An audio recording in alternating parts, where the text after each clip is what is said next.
Hello, Mr. Ashok Gopinath. So, can you please introduce yourself? Good morning and thank you for this opportunity. First of all, I'm Ashok Gopinath. I am the president for the GMR Aero Technic, which is the India's only international MRO based out of Hyderabad. Plus, we also run a school, AME school, in partnership, a technical partnership with Airbus for creating talent pool for the aircraft maintenance background. That's amazing, sir. So, we are just going to do a quick interview. I'm going to ask you a few questions and let's get started.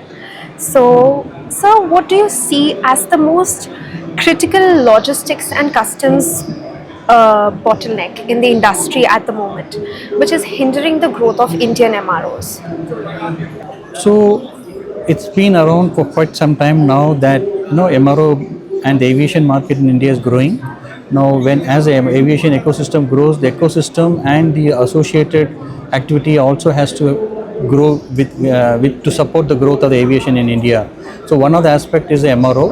In MRO, the logistics and the customs forms are one of the key part of it, and in that I must appreciate and thank the government for a lot of things they have made it easy to do, brought down the taxation part of it. Many things have been simplified, but we still need some more good initiatives to come through to really capture the real rightful place for us to support the growth.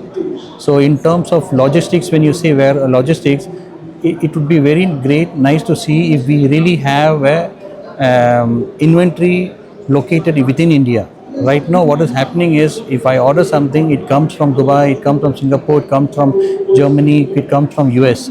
Rather, I will say with the large consumer base in India, we must find the reasons why the big companies are not want to set up a inventory within India so that they can be co-located closer to the customer.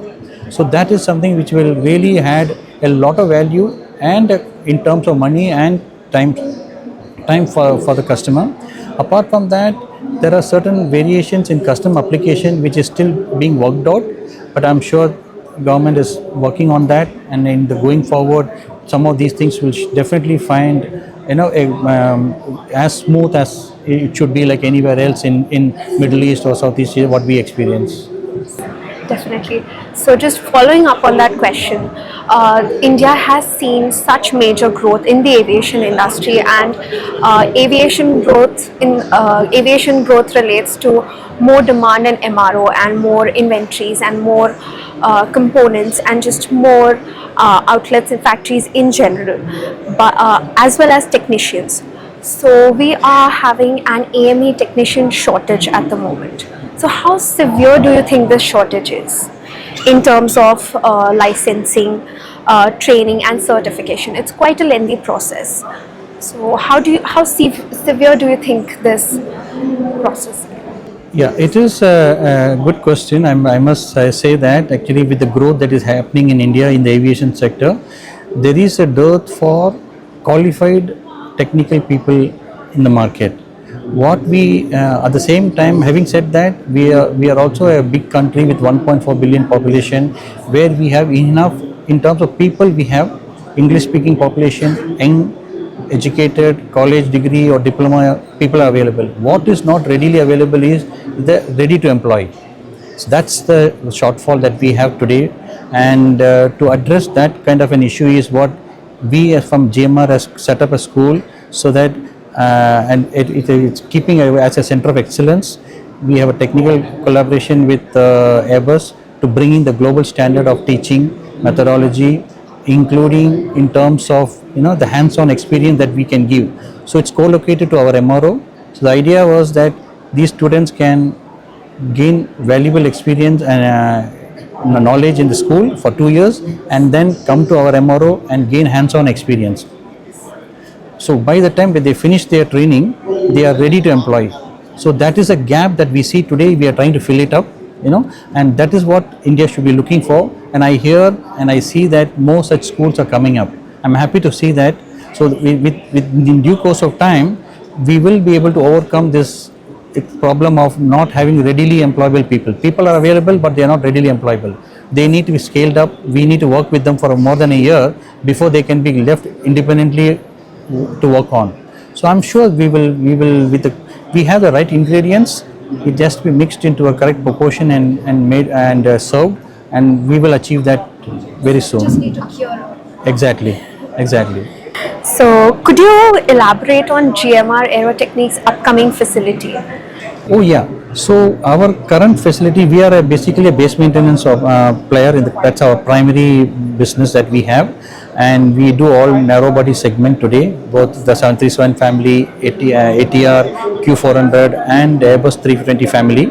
Now we are setting up a brand new facility, in co-locating to the facility where we are today. We are setting up a new facility for wide body to take care of 737, 787, 320 and 777 fleet. So that is at this moment, with the rising number of orders of wide body that is expected from the Indian carriers and in the region. So we feel that's the right time to invest and scale up our capability in terms of depth and width to and develop and so to support the wide body operation in India and in the neighborhood. So this will all be, along with the wide body capability, we will also have support shops to whatever is required, including expertise in composite repairs, large components, nacelle components. So the idea is, end of the day, provide a one-stop solution for the customer. And all these things we may not do it on our own. Today is a connected world, so we are looking for collaborative approach where we work with many of the OEMs to bring in that kind of capability within the country. Yes, that's amazing, sir. So, how has the industry responded to GMR School of Aviation? Oh, it's been a fantastic so far. We are just into second year of operation of the school. The response that we have received, both in terms of from the student community as well as from the industry, it's been overwhelming. And I will say that when this concept was visualized with us during the pre-COVID time, and coming back to our experience of not having the right candidate to work for ourselves, because people are available but they are not having the required skill level to be deployed on the day one. So going back with that experience of, we set up the school, but when we set up the school, we wanted to make it to a global standard, a center of excellence. So we chose a partner. We went to Airbus. They are happy to say that they are now our knowledge partner in the school. We have a large emphasis on the physical aspect of hands-on training.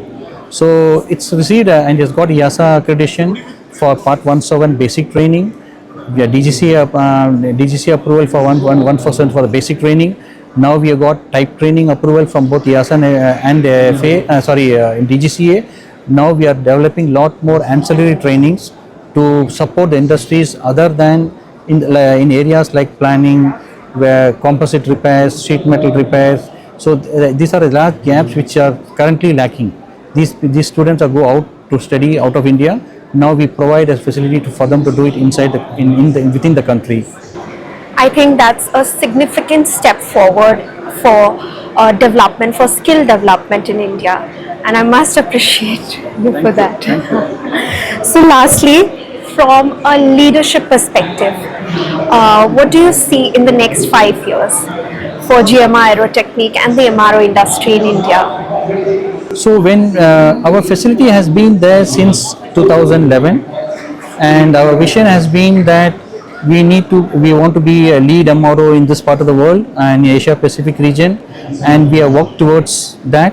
So today, if you see our from the day how we have developed the capability and we have expanded our market reach, it's been a phenomenal growth over the years, consistently for the last 10 years.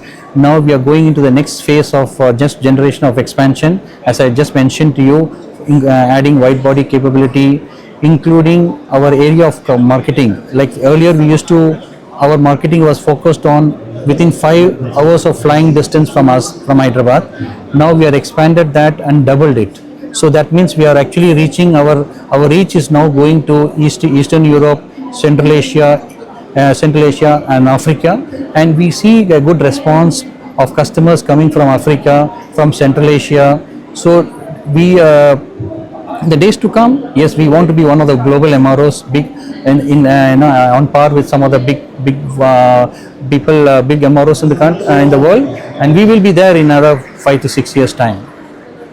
I wish for that. I think all the steps that you have taken with your training school and your upcoming MRO facilities, I feel that is a very big, significant step in the right direction to becoming a global MRO hub. So I wish you all the very best for that. Thank you so much. Thank you so much.